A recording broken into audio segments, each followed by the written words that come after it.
ఇళ్లను కోట్ల రూపాయలకు నువ్వు తెగ నమ్ముకున్నావు కదా, ఇది న్యాయమా అని నేను అడుగుతున్న రాష్ట్ర ముఖ్యమంత్రిని, మీ ప్రాంత ఎమ్మెల్యే ఇంద్రకరణ్ రెడ్డిని. ఇంద్రకరణ్ రెడ్డి జాతకం నేను చెప్పాల్సిన అవసరం లేదు, మీకు తెలుసు. ఇక్కడ చెరువు కబ్జా పెట్టి ఆయనే, బెల్ట్ షాపులు ఆయనవే, ఇసుక దందా ఆయనవే. ఏ ఆఫీసులో ఏది జరిగినా ఇంద్రకరణ్ రెడ్డి తమ్ముడికి కమిషన్ ముట్టాల్సిందే కాదా? ఒక్కసారి మీరు చెప్పండి నేను అడుగుతున్నా. ఊర్లలో బెల్ట్ షాపుల నుంచి కమిషన్లు తీసుకున్నటువంటి మంత్రిని చేస్తే ఇవాళ మంత్రి జూబ్లీస్ బంజారాహిల్స్ లో పేదలకు ఇవ్వాల్సిన ఇల్లు ఇవాళ తెగ నమ్ముకున్నాడు. ఈ రకంగా తయారయ్యాడు. ఆ కంపెనీలు తెలంగాణలో కావు, ఆ కంపెనీలు తెలంగాణలో ఎవరికో తెలియదు. అన్ని ఆంధ్ర బడా బాబుల కంపెనీలు, ఆంధ్ర బడా బాబుల కంపెనీలు ఇచ్చే కమిషన్ల కక్కుతోడి తెలంగాణ బిడ్డలకు 10% ఇవ్వాల్సిన ఇల్లు ఇవాళ నువ్వు వాళ్ళకు అమ్ముకోవడానికి, కోట్ల రూపాయలకు అమ్ముకోవడానికి అనుమతి ఇచ్చినావు కదా. ఏ ముఖం పెట్టుకొని నిర్మల్ పట్టణానికి వస్తావు, ఎల్లెపల్లిని సొంత గ్రామానికి పోతావని నేను ఇంద్రకరణ్ రెడ్డిని అడుగుతున్నా. కాబట్టి సోదరులారా, ఆనాడు 70 ఇల్లు వద్దు, డబుల్ బెడ్రూమ్ ఇల్లు ముద్దు అని చెప్పిన ముఖ్యమంత్రి డబుల్ బెడ్రూమ్ ఇల్లు మనకి ఇయ్యలేదు. కానీ పంజగుట్ట చౌరస్తలో 10 ఎకరాలలో 150 గదులు 1000 కోట్ల రూపాయలతో ఆయన గది నిర్మించుకున్నాడు. కానీ పేదవాడికి మాత్రం డబుల్ బెడ్రూమ్ ఇల్లు ఇవ్వలేదంటే ఇవాళ ప్రశ్నించాల్సిన బాధ్యత మా మీద కాదు, పాత్రికేయ మిత్రులుగా మీ మీద ఉన్నదో లేదో ఒక్కసారి ఇంటికి పోయిన తర్వాత గుండె మీద చేదేసుకొని మిమ్మల్ని మీరు ప్రశ్నించుకోండి అని చెప్పి పాత్రికేయ మిత్రులకు సవినయంగా మనవి చేస్తున్నాడే. సోదరులారా, ఇవాళ గత ప్రభుత్వాలు వైఎస్ రాజశేఖర రెడ్డి 4 ఎకరాలలో మంచి మంచి బంగళాలు ముఖ్యమంత్రి కోసం నిర్మిస్తే అవి పక్కన పడేసి 10 ఎకరాలలో 9 నెలలలో 150 గదుల గదిని 1000 కోట్లతో ముఖ్యమంత్రి గారు నిర్మించుకున్నారు. కాంట్రాక్టర్లు వచ్చిండ్రు. అదే విధంగా ఈ రాష్ట్రంలో ఇరిగేషన్ వాటర్ గ్రిడ్ కలిసి 2 లక్షల కోట్ల రూపాయలకు టెండర్లు పిలిచింది రాష్ట్ర ముఖ్యమంత్రి గారు. 2 లక్షల కోట్ల రూపాయల టెండర్లలో 10% కమిషన్ ఇవ్వడానికి సిద్ధమై 2 లక్షల కోట్ల రూపాయల టెండర్లు ఆంధ్ర కంపెనీలు వేసినాయి కదా. ఇవాళ డబుల్ బెడ్రూమ్ ఇళ్ళ టెండర్లు పిలిస్తే ఒక్క కంపెనీ కూడా వస్తలేదని ముఖ్యమంత్రి అంటున్నారు. దీన్ని ఎట్లా అర్థం చేసుకోవాలో పాత్రికేయ మిత్రులే సమాధానం చెప్పాలి. ఇవాళ డబుల్ బెడ్రూమ్ ఇళ్లకు మేము టెండర్లు పిలిచినాం, కానీ ఎవరు కాంట్రాక్టర్లు వస్తలేరని రాష్ట్ర ముఖ్యమంత్రి గారు పదే చెప్తున్నారు. మీరు కూడా అసెంబ్లీలో చూసి ఉండొచ్చు. డబుల్ బెడ్రూమ్ ఇళ్లకు కాంట్రాక్టర్లు రారట్లా, ఇరిగేషన్ ప్రాజెక్టుకు, వాటర్ గ్రిడ్ కు, మిషన్ కాకతీయకు కాంట్రాక్టర్లు వస్తారెట్లా, మీకు 10% కమిషన్ ఇస్తారెట్లా, ఒక్కసారి ఆలోచించేయండి అని చెప్పడానికి ఇవాళ నిర్మల్ పట్టణానికి వచ్చిన. ఇవాళ లిక్కర్ గోడౌన్లో పోతే బాగా అమ్ముడు పోయే మందు వైన్ షాప్ వాడు కొనుక్కుంటే అమ్ముడు అని చెప్పుకుంటేనే అమ్ముడు పోయేది ఇస్తాను కండిషన్ ఉందా? ఉంది కదా, మీకు తెలుసు కదా పాత్రికేయ మిత్రులకు. ఇవాళ ఇరిగేషన్ కాంట్రాక్టర్లు ఇరిగేషన్ టెండర్ ఇవ్వాలంటే ఒక జిల్లాలో మొత్తం డబుల్ బెడ్రూమ్ ఇల్లు మీరు కట్టనే ఇరిగేషన్ టెండర్లు ఇస్తామని ఎందుకు కండిషన్ పెట్టలేదని నేను ఈ రాష్ట్ర ముఖ్యమంత్రిని అడుగుతున్నా. నిజంగానే నీకు పేదోడి డబుల్ బెడ్రూమ్ ఇల్లు కట్టించాలని కోరిక ఉంటే పంజగుట్టలో నీ ఇల్లు నిర్మించిన కాంట్రాక్టర్ను ఆదిలాబాద్ జిల్లాలో మొత్తం జిల్లాలో పేదోళ్ళ ఇల్లు కడితే ముఖ్యమంత్రి గారు ఇల్లు టెండర్ ఇస్తానే కండిషన్ నువ్వు పెడితే పేదోడి ఇల్లు ఎందుకు పూర్తి కాదని నేను అడుగుతున్నా. అంటే ఇవాళ ముఖ్యమంత్రి గారు మీరు ఆంధ్ర కాంట్రాక్టర్లు కలిసి పంచుకుంటున్నారు. మీకు వాళ్ళు కమిషన్లు ఇస్తారు, మీరు వాళ్ళకు కాంట్రాక్టర్లు ఇస్తారు. ఇవాళ రాష్ట్ర ముఖ్యమంత్రి గారు తెలంగాణ ఉద్యమం సందర్భంగా చెప్పిండు, తెలంగాణ బిడ్డల్ని గుండెల్లో పెట్టి చూసుకుంటా, కొమరం భీమును వారసత్వంగా తీసుకుందాం, రామ్జీ గోండు పోరాట పటిమను తీసుకుందాం, సమ్మక్క సారక్క ఏ విధంగా అయితే పోరాటం చేసిందో చాకలి ఐలమ్మను ఆదర్శంగా తీసుకుందామని చెప్పిండు. సంతోషం. తెలంగాణ ఉద్యమంలో రజాకార్లకు వ్యతిరేకంగా, నవాబులకు వ్యతిరేకంగా ఒడిశేలలో రాళ్లు పెట్టి కొట్టి అవసరమైతే వాళ్ళకి ఎదురొట్టి నిలబడి ప్రాణాలు అర్పించిన వీరులను ఆదర్శంగా తీసుకుందామని చెప్పిన తెలంగాణ ఉద్యమం సందర్భంగా సంతోషం.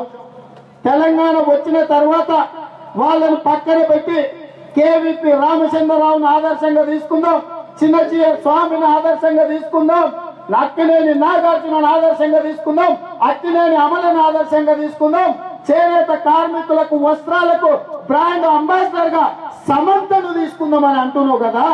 ఒక్క తెలంగాణ బిడ్డ కూడా వచ్చిన తెలంగాణకు ఆదర్శంగా బ్రాండ్ అంబాసిడర్ గా పనికి రాకుండా పోయిన తెలంగాణ బిడ్డలు 4 కోట్ల మంది తెలంగాణ బిడ్డలు ఉంటే 4 కోట్ల మంది తెలంగాణ బిడ్డల ఒక్కడు కూడా తెలంగాణకు బ్రాండ్ అంబాసిడర్ గా పనికి రాలేదా అని నేను ఈ రాష్ట్ర ముఖ్యమంత్రి గారిని అడుగుతున్నా. ఇవాళ సినిమాలలో యాస భాష తెలంగాణను అవమానిస్తున్నారు. జోకర్లకు సినిమాలలో విలన్లకు తెలంగాణ పాత్రలు పెడుతున్నారు. ఆంధ్ర వాళ్ళు హీరోయిన్లకు వాళ్ళ భాష పెడుతున్నారు అన్నావు కదా. ఇవాళ నీ కొడుకు రోజు సాయంత్రం అయితే ఎవరితో తిరుగుతున్నాడని నేను అడుగుతున్నా రాష్ట్ర ముఖ్యమంత్రి. పొద్దుటి పూట మాతో తిరుగుతాడు, మాపటి పూట వాళ్ళతో తిరుగుతాడు. మాతోని పాదయాత్ర కష్టంగానే సినిమా వాళ్ళతో క్యాట్ వాక్ మాత్రం రోజు సాయంత్రం అక్కడికే పోతాడు అని కొడుకు. ఆనాడేమో చేదైనరు, ఈనాడేమో బెల్లమైనరా ఆంధ్ర సినిమా వాళ్ళని నేను అడుగుతున్నా. ఇదే కాదు, ఇక్కడ ఉన్న మిత్రులకి ఇంకొక మాట చెప్పాలి. అక్కినేని అమల ఎవరో మీకు అందరికీ తెలుసు. అక్కినేని నాగార్జున గారి సతీమణి సమంత గారి అత్తగారు. సమంత గారి అత్తగారికి జూబ్లీ హిల్స్ లో ఆమె పెంచుకునే కుక్కల కోసం ఈ రాష్ట్ర ప్రభుత్వం 3 ఎకరాల భూమి ఇచ్చింది. జూబ్లీ హిల్స్ చౌరస్తలో, జూబ్లీ హిల్స్ నడిపొట్టున అక్కినేని అమల పెంచుకునే కుక్కల కోసం 3 ఎకరాల భూమి ఇచ్చింది. పాలమూరు బిడ్డల కోసం గజం భూమి అనే డబుల్ బెడ్రూమ్ ఇళ్ల కోసం 125 గజాలలో ఇస్తే పేదవాడు డబుల్ బెడ్రూమ్ ఇల్లు నిర్మించుకునేది ఉంటే ఫిలిం నగర్ బస్తీలో 25,000 ఓట్లు మా పాలమూరు బిడ్డలు ఉంటే ఎవరికి కూడా 3 జాగా ఇవ్వలేదు. కానీ అక్కినేని అమల పెంచుకునే కుక్కలకు 3 ఎకరాల భూమి ఇచ్చిందంటే నువ్వు అక్కినేని అమల పెంచుకునే కుక్కల ముందర ఎట్లా మొక్కరిల్లు నువ్వు ముఖ్యమంత్రి గారు ఒక్కసారి ఆలోచన చేయండి అని నేను అడుగుతున్నా. ఇవాళ కుక్కట్పల్లి నిజాంపేట పక్కన ఆ మధ్యలో వరదలు వచ్చినప్పుడు మునిగిపోతే కబ్జాలు పెట్టుకున్నారని ఆగ మేఘాల మీద మిషన్లు పంపించి అక్కడ ఉన్న పేదోళ్ళ ఇండ్లన్నీ కూలగొట్టిండు. సంతోషం, అక్రమంగా నిర్మించుకుంటే నువ్వు కూలగొట్టు, మాకేం బాధ లేదు. కానీ అక్కినేని నాగార్జున హైటెక్ సిటీ కూతవేటు దూరంలో 5 ఎకరాలను ఆక్రమించుకొని ఏం కన్వెన్షన్ ఫంక్షన్ హాల్ కట్టుకొని రోజుకు కోట్ల రూపాయలు సంపాదించుకుంటుంటే మైరన్ ఇరిగేషన్ వాళ్ళు చెరువును కబ్జా పెట్టుకున్నాడు. 4 ఎకరాలు ప్రభుత్వ భూమి ఎకరా కబ్జా పెట్టుకున్నాడు. 5 ఎకరాల అక్కినేని నాగార్జున కబ్జా పెట్టుకున్నాడని నివేదికలు ఇస్తే ఎందుకు ఆ కబ్జాలను తొలగించలేదు? ఎవరు నీ మీద ఒత్తిడి తీసుకొచ్చిండ్రు? ఎవరు నీకు కమిషన్లు ఇచ్చిండ్రు? ఎవరు నీకు దావతులు ఇచ్చిండ్రని నేను కేటీఆర్ని అడుగుతున్నా. ఇదే ప్రశ్నను శాసనసభలో మైనర్ ఇరిగేషన్ మంత్రి హరీష్ రావు గారిని నేను అడిగితే అది నా పరిధిలో లేదు, మున్సిపల్ శాఖ కేటీఆర్ పరిధిలో ఉంది, ఆ కబ్జాకు ఆయనే కారణమని శాసనసభను వేదిక చేసి హరీష్ రావు గారు చెప్పడం జరిగింది. ఈ రాష్ట్రంలో ఏమి జరుగుతుందో మీకు అర్థం కావడానికి ఈ అంశాలు మీ దృష్టికి తీసుకొస్తున్నా. కాబట్టి సోదరులారా, ఇవాళ తెలంగాణ రాష్ట్రం అయితే వచ్చింది, తెలంగాణ బిడ్డలకు మాత్రం స్వతంత్రం రాలే. ఆనాడు ఈ రాష్ట్ర ముఖ్యమంత్రి గారు చెప్పిండ్రు, ఆంధ్ర బ్రాహ్మణులకు ఆర్భాటాలు ఎక్కువ, తెలంగాణ బ్రాహ్మణులకు నిష్ఠ ఎక్కువ అన్నాడు. పాపం అయ్యగారుల మధ్యలో కూడా పంచాయతీ పెడితే పిలకలు పట్టుకొని కొట్లాడుతున్నారు. ఆయన మీకు అందరికీ తెలుసు. ఇవాళ వచ్చిన తెలంగాణలో యాదగిరి గుట్ట ఎంత మంచిగా ఉందో పిలుచుకోనికే, యాదగిరి గుట్ట పేరు తీసేసి చిన్నజీవ స్వామిని వేస్తే యాదాద్రి అని పెట్టింది. ఎక్కడైనా తెలంగాణ మీ మొత్తంలో ఎక్కడైనా ఉన్న అదే యాద్రి అని. సింహాద్రి, వేలాద్రి, శేషాద్రి, యాదాద్రి అనేది ఆంధ్ర పదం, అది తెలంగాణ పదం కాదు. తెలంగాణలో కొండ అంటారు, గుట్ట అంటారు, యాదగిరి గుట్ట అంటారు, లేకపోతే పలానా కొండ అంటారు. ఇవాళ కొండ గుట్ట తీసేసి నువ్వు ఆంధ్ర అయ్యగారిని నియమిస్తే ఉన్న పేరు తీసేసి ఆయన యాదాద్రి అని పెట్టిండు. పర్వాలేదు, నీకు నచ్చింది అయ్యగారు, ఆయననే రాజమండ్రి నుంచి ఇక్కడికి తెచ్చుకున్నావు. దానికి సెక్కెటోళ్ళు శిల్పిని, కవులకు కళాకారులకు పెట్టింది పేరు పుట్టినిల్లు తెలంగాణను. శివరాకర్ కాడ నిర్మించే కళాఖండాలు కూడా తెలంగాణోడు ఇయలే. ఆనంద్ సాయి అని పవన్ కళ్యాణ్ అసిస్టెంట్ ఇవాళ యాదాద్రిలో కట్టే టెంపుల్ కి మొత్తం డ్రాయింగ్స్ గీసి ఇచ్చాడు.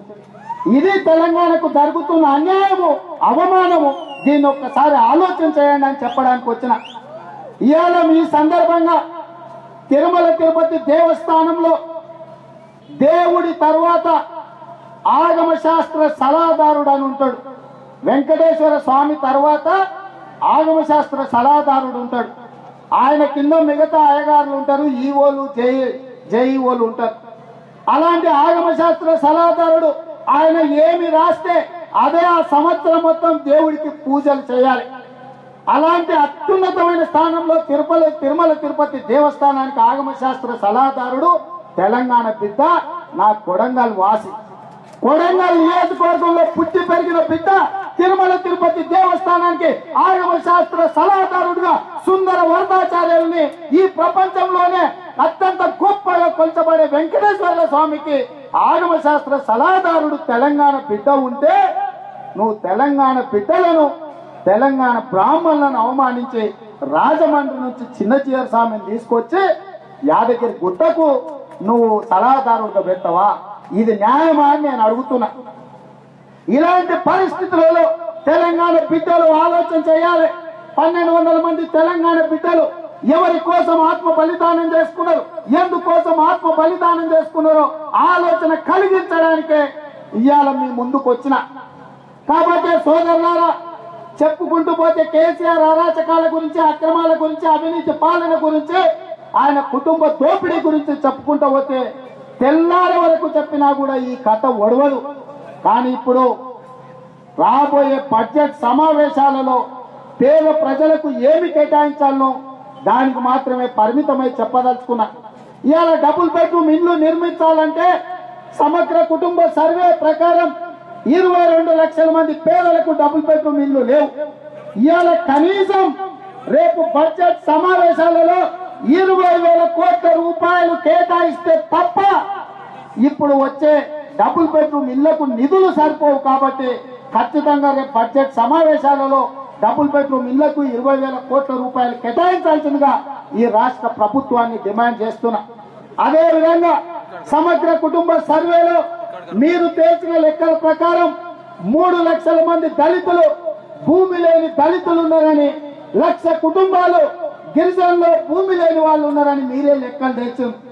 4 లక్షల మంది దళితులు గిరిజనులకు భూములు కేటాయించాలంటే, భూములు కొనుగోలు చేయాలంటే కనీసం 30,000 కోట్ల రూపాయలు కేటాయిస్తే తప్ప వచ్చే సంవత్సరం వాళ్లకు భూములు కొనలేం. ఒకవేళ ఈ రాష్ట్ర ప్రభుత్వం పదే పదే చెప్తుంది మా దగ్గర నిధులు ఉన్నాయి కానీ భూములు అమ్మడానికి ఎవరు గ్రామాలలో సిద్ధం లేరని. కాబట్టి ఈనాడు ఈ రాష్ట్ర ప్రభుత్వానికి సూచన చేస్తున్నా, ప్రతి దళిత గిరిజన పేదవాడు భూమి లేని వానికి ఎకరాకు 5 లక్షల ప్రకారం 3 ఎకరాల భూమి నువ్వు ఇస్తాను కదా, ఆ 3 ఎకరాలకు ఎకరాకు 5 లక్షల ప్రకారం 15 లక్షల రూపాయలు బ్యాంకులో ఫిక్స్డ్ డిపాజిట్ చెయ్యి. దాని మీద వచ్చే మిత్తితో దళిత బిడ్డలు, గిరిజన బిడ్డలు బాగుపడతారు. భూమి దొరికినప్పుడు ఆ భూమిని కొనుక్కుంటారు. ఇవాళ పేదవాడి పేరు మీద బ్యాంకులో జమ ఉంటే, ఎవరైనా భూమి ఉన్న వాళ్ళు ఉంటే ఆ పేదవాడి పోయి భూమి ఉన్న దగ్గర అడుగుతాడు, అయ్యా నా పేరు మీద బ్యాంకులో ఇగో ఫిక్స్డ్ డిపాజిట్ ఉంది, 15 లక్షల రూపాయలు ఉన్నాయి, నీకు 15 లక్షల రూపాయలు ఇస్తా, నీ 3 ఎకరాల భూమి నాకు ఇవ్వమని అడిగితే పేదవాడు పోయి భూమి కొనుక్కుంటాడు. కాబట్టి ఈ రాష్ట్ర ప్రభుత్వాన్ని రేపు బడ్జెట్ లో డిమాండ్ చేస్తున్నా, భూమి లేని దళితుల పేరు మీద, గిరిజనుల పేరు మీద, ప్రతి పేదవాడి పేరు మీద 15 లక్షల రూపాయలు ఫిక్స్డ్ డిపాజిట్ చేయి, వాళ్ళకు భూములు కొనిచ్చే బాధ్యత తెలుగుదేశం పార్టీ తీసుకుంటాం. మా రమణన్న నాయకత్వంలో గ్రామ గ్రామాన మా కార్యకర్తలకు పిలిపిస్తాం, పేదవాళ్లకు భూములు కొనిపెట్టండి, బ్యాంకులో వాళ్ళ మీద పైసలు ఉన్నాయని చెప్పి మా కార్యకర్తలకు చెప్పి పేదవాడిని ఆదుకునే విధంగా తెలుగుదేశం పార్టీ కార్యక్రమాలు తీసుకుంటుంది. అదే విధంగా ఎన్నికల కంటే ముందు లక్షల తెలంగాణ ఉద్యోగాలు ఆంధ్ర వాళ్ళు కొల్లగొట్టిండ్రు, రాష్ట్రం వస్తే ఆంధ్ర వాళ్ళు పోతారు, లక్షల ఉద్యోగాలు వస్తాయి, ఇంటికో ఉద్యోగం ఇస్తా అని ఆనాడు మీకు చెప్పారు. ఇవాళ ఆంధ్ర వాళ్ళు రాష్ట్రం విడిపోవడమే కాదు, రాష్ట్రం కూడా ఆంధ్ర వాళ్ళు విడిచిపెట్టి వెళ్ళిపోయారు. అసెంబ్లీలోనే మీరే చెప్పిండ్రు 1,07,000 ఉద్యోగాలు ఖాళీలు ఉన్నాయి, ఇంకో 20,000 అదనంగా వస్తాయని. ఈ 3 ఏళ్లలో ఇంకో 30,000 మంది ఉద్యోగస్తులు రిటైర్ అయ్యిండ్రు. అంటే దాదాపుగా 1,50,000 ఉద్యోగాలు ఖాళీలు ఉన్నాయి. ఇప్పటి వరకు 15,000 ఉద్యోగాలకు కూడా మీరు నోటిఫికేషన్ ఇవ్వలేదు. తక్షణమే ఈ బడ్జెట్ సమావేశాలలో 1,50,000 ఉద్యోగాలకు అవసరమైన నోటిఫికేషన్ ఇవ్వమని డిమాండ్ చేయడానికే ఇవాళ ఈ మంత్రి నియోజకవర్గంలో సభను పెట్టడం జరిగింది. ఇదే కాదు, ఇవాళ 14,50,000 మంది పేదల బిడ్డలు ఫీజు రియంబర్స్మెంట్ కోసం ఎదురు చూస్తున్నారు. కార్పొరేట్ విద్యను అభ్యసించి చదువులు పూర్తయిపోయి ఫీజు రియంబర్స్మెంట్ రాకపోవడం వల్ల, వాళ్ళకి సర్టిఫికెట్ ఇవ్వకపోవడం వల్ల కళాశాలల యజమాన్యం వాళ్ళకు వచ్చిన ఉద్యోగాలు ఆగిపోతున్నాయి. కాబట్టి తక్షణమే పేదలకు చెల్లించాల్సిన ఫీజు రియంబర్స్మెంట్ కు అవసరమైన 4,500 కోట్ల రూపాయలు రేపు బడ్జెట్ లో పెట్టి పేదవాడికి ఇవ్వాల్సిన ఫీజు రియంబర్స్మెంట్ 100% చెల్లించాల్సిందిగా ఈ రాష్ట్ర ప్రభుత్వాన్ని డిమాండ్ చేస్తున్నాం. అదే విధంగా ఇవాళ గిరిజనుల రిజర్వేషన్లు 12% చేస్తా అన్నాడు, 6 నుంచి 12 అని హైకోర్టు ఆదేశాలు ఇచ్చింది. 9.38% తక్షణమే అమలు చేయండి గిరిజనుల రిజర్వేషన్లని. ఈనాటి వరకు 20 నెలలు అయిపోయినా ఈ ప్రభుత్వం అమలు చేయలే. కాబట్టి సోదరులారా, గిరిజనులకు సంబంధించిన 12% రిజర్వేషన్ మీద ఈ బడ్జెట్ సమావేశాలలో ఈ ప్రభుత్వం స్పష్టతనివ్వాలి. గిరిజన సోదరులకు రిజర్వేషన్లు ఇవ్వాలని చెప్పి తెలుగుదేశం పార్టీ డిమాండ్ చేస్తుంది. అదే విధంగా మా మైనార్టీ సోదరులు షాద్ నగర్ లో మా జిల్లాకు వచ్చినప్పుడు ముఖ్యమంత్రి గారు ఒకే మాట చెప్పిండ్రు, माइनॉरिटी भाइयों को 4% रिजर्वेशन दे रहे, ये बस नहीं होता। मैं आए तो अगर अल्लाह मियां ने मेरे मौका दिए तो 12% रिजर्वेशन माइनॉरिटी भाइयों को दूंगा। 4 महीने में 12% रिजर्वेशन देने के लिए मैं वायदा कर रहा हूं बोल के केसीआर साहब ने कहा था। 35 महीना हो गए, कहाँ गया अब दिए सो वायदा? हमारे भाई बोलना भी पूछना भी। इसीलिए माइनॉरिटी भाइयों को रिजर्वेशन दिलाने के लिए आज निर्मल इधर आके तेलुगुदेशम पार्टी बैठा हुआ है, हमारे माइनॉरिटी भाइयों को रिजर्वेशन दिलाने के लिए। కాబట్టి సోదరులారా, ఆలస్యం అయి ఉండొచ్చు, కానీ సమస్యలను చర్చించాల్సిన బాధ్యత, ప్రశ్నించాల్సిన బాధ్యత మన మీద ఉన్నది. ఇంకొక 10-15 నిమిషాలలో రమణన్న గారు మాట్లాడితే సమావేశం ముగుస్తుంది. ఇంతసేపు ఓపిక కూర్చున్న మీ అందరికీ విజ్ఞప్తి చేస్తూ మీ తరఫున సదర్ మార్ట్ కు సంబంధించిన సమస్యలు గాని, దళితులకు పట్టాలిచ్చి భూములు చూపించని విషయంలో గాని, ఈ జిల్లాకు సంబంధించిన మిగతా సమస్యల మీద కూడా నేను పోరాటం చేస్తా. చివరిగా ఒక్క మాట చెప్తున్నా, పోచంపల్లి ఈ గెస్ట్ హౌస్ దగ్గర వచ్చేటప్పుడు భోజనానికి ఆగిన, అక్కడ ఉండే వాచ్మెన్ తో మాట్లాడతా భోజనం తిన్న తర్వాత ఏమయ్యా సంగతి ఆదిలాబాద్ కథ అంటే, ఈ ఆదిలాబాద్ లో కచరా గ్యాంగ్ జమైంది సార్ అన్నాడు. కచరా గ్యాంగ్ అంటే ఏంది సంగతి అన్నాడు. కచరా అంటే కా అంటే కల్వకుంట్ల, చా అంటే చంద్రశేఖర్, రా అంటే రావు, చంద్రశేఖరరావు గారి గ్యాంగ్ జమైంది సార్. ఇక్కడ మొత్తం కచరా గ్యాంగ్ ఉన్నది మొత్తం పాత ఆదిలాబాద్ జిల్లాలో. ఈ కచరా గ్యాంగ్ ను పొరకాట పెట్టి ఊరువాలి సార్ అన్నాడు. వాళ్ళెవరయ్యా అని అడిగిన, ఎందుకంటే వాచ్మెన్ కూడా ఇంత మంచి అవగాహన ఉన్నదని. ఇంకెవరు సార్, 80 ఏళ్ల మీరు జిల్లా పరిషత్ చైర్మన్ చేసిండ్రు, 90లో ఎంపీని చేస్తే పివి నరసింహారావుకి అమ్ముడు పోయిన ఇంద్రకరణ్ రెడ్డి అన్నాడు. అప్పో బాగానే గుర్తుపెట్టుకున్నాడు అనుకున్నా. ఇంకొక ఆయన ఉన్నాడు సార్, భూమికి మూరడే ఉంటాడు, అయ్యర్ బీబామ్ ఇస్తే రూమ్ లేసి తాళం వేసి కొడుకుపోయి నామినేషన్ వేసిండు సార్ అన్నాడు. ఆయన భూమికి మూరడు ఉన్నాడు అని అంటే మీ ఎంపీ నగేష్ అంట. ఎంపీ నగేష్ మొదట వాళ్ళ నాయనకి బీబామ్ ఇస్తే నాయన ఇంటే తాళం వేసి ఈయన తీసుకుపోయి ఏసీ ఎమ్మెల్యే అయిన అంటే ఇవాళ తెలుగుదేశం పార్టీకి మోసం చేసిపోయి టీఆర్ఎస్ లో చేరండి. ఇంకో ఆయన ఎవరైనా ఆయనే సార్ జోకుడు అన్నాడు. జోకుడు ఎవడు ఉన్నాడా మీ జిల్లాలో అంటే, అదే సార్ అందరూ మీరు అంతా జోగు రామని అంటారు, మేము జోకుడు రామని అంటాం. మంత్రి అయిన సార్ తెలుగుదేశం పార్టీ చేస్తేనే లీడర్ అయిన మంత్రి అయిన అన్నాడు. బాగానే ఉంది ముగ్గురైన ఆయన అంటే, లేదు సార్ ఇంకొక ఆయన లెక్కలు రాస్తే ఆయన డాక్టర్ అని చెప్తాడు కానీ ఆయన మున్నాబాయ్ సార్ చదువు తక్కువ, ఇతర కార్యక్రమాలు ఎక్కువ అన్నాడు. ఆయన ఎవరు అంటే వేణుగోపాలాచారి అంట. ఇంద్రకరణ్ రెడ్డి, వేణుగోపాలాచారి, నగేష్, జోకుడు రామన్న వీళ్ళందరూ కూడా కేసీఆర్ కచరా గ్యాంగ్ లో జమై ఆదిలాబాద్ ను భ్రష్టు పట్టిస్తున్నారు. ఇంద్రకరణ్ రెడ్డి హౌసింగే కాకుండా దేవాదాయ శాఖ కూడా మంత్రి సార్. పొద్దున్నేస్తే పోయి యాదగిరి గుట్టలా కేసీఆర్ వస్తుంటే బోర్ల పక్కల వండుకొని మోపుతాడు, కానీ ఈ పక్కలున్న బాసరకు ఒక్క రోజు కూడా పోలేదు సార్. చదువుల్లో తల్లి బాసర ఉంది మా జిల్లాలో, బాసరకు ఒక్క రూపాయి కేటాయించలేదు, ఒక్క రోజు పోలేదు. ఈయన కూడా దేవుడు మంత్రా సార్, దేవుడు గ్యారంటీగా చూస్తాడు సార్. 2019 ఎన్నికల్లో లాంటి చెప్పిండు. కాబట్టి ఇవాళ ఈ కచరా గ్యాంగ్ నుంచి విముక్తి కలిగించండి. ఇవాళ పేద ప్రజల కోసం, బడుగు బలైన దళిత గిరిజన మైనారిటీ వర్గాల కోసం పనిచేస్తున్న తెలుగుదేశం పార్టీ అధికారంలో ఉంటే పేదలకు సేవ చేస్తుంది, ప్రతిపక్షంలో ఉంటే పేదల పక్షాన వాళ్ళ సమస్యల మీద పోరాటం చేస్తాం. ఆ పోరాటంలో భాగంగానే మీ దగ్గరికి నిర్మల్కు వచ్చినాం. మీరు సహకరించండి.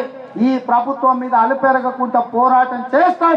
పేదవాడికి న్యాయం జరిగే విధంగా, పేదవాడికి డబుల్ బెడ్రూమ్ ఇల్లు వచ్చే విధంగా, పేదవాడికి కొడుకు నౌకరు వచ్చే విధంగా, దళితులకు భూమి వచ్చే విధంగా, గిరిజనులకు భూమి వచ్చే విధంగా, గిరిజనులకు రిజర్వేషన్లు వచ్చే విధంగా, మైనార్టీలకు రిజర్వేషన్లు వచ్చే విధంగా తెలుగుదేశం పార్టీ పోరాటం చేస్తుందని తెలియజేస్తూ మీ అందరి దగ్గర సెలవు తీసుకుంటున్నా. జై హింద్, జై తెలుగుదేశం.